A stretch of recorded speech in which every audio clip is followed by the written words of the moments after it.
Umaaray po ngayon ang kampo ni Sara Duterte dahil daw tinatawag sila na scammer, siya mismo na scammer, na mastermind ng malaking scam na ito. Siyempre, todo depensa ngayon ang mga taga-suporta ni Sara Duterte. Kaya galit na galit din ang depensa. Yun yun ang totoo Yun yung nakikita rin ng mga kababayan natin na nasa katinoanan, na matitino, nasa tamang kaisipan ang ibig kong sabihin. At sa tingin ko, alam ng prosecution ang kanilang sinasabi.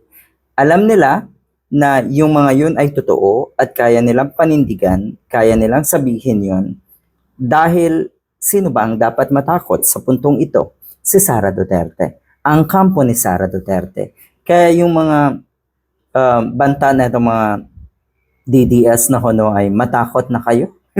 Hindi niyo pwedeng ipa-aresto si Sara Duterte. Sige, magkakagulo daw pag na-impeach si Sara Duterte. Hindi kaya magkakaroon ng totoong EDSA people power kung ma-acquit si Sara Duterte. Hindi kaya yun ang totoong mangyayari. Ito ang pinakamatindi. Ito ang pinakamatinding sabihin na nating term. Nadali daw tayo ng salisigang. Bakit gang? Kasi itong mga alipores ni Sara Duterte sa DepEd man yan dati o sa OVP, nakikita mo pare-pareho, hawak sa liig, nagkakaisa para gaguhin ang ating bansa. Nagkakaisa para walang hiyain ang ating bansa.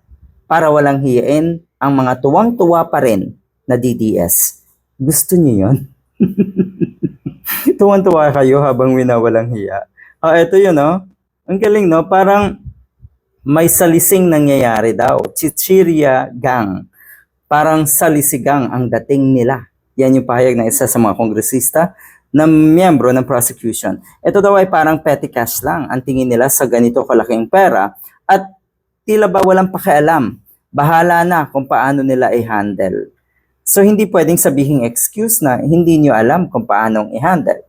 Dahil sa tingin ko, sanay na kayo sa mga ganitong klaseng kawalang hiyaan.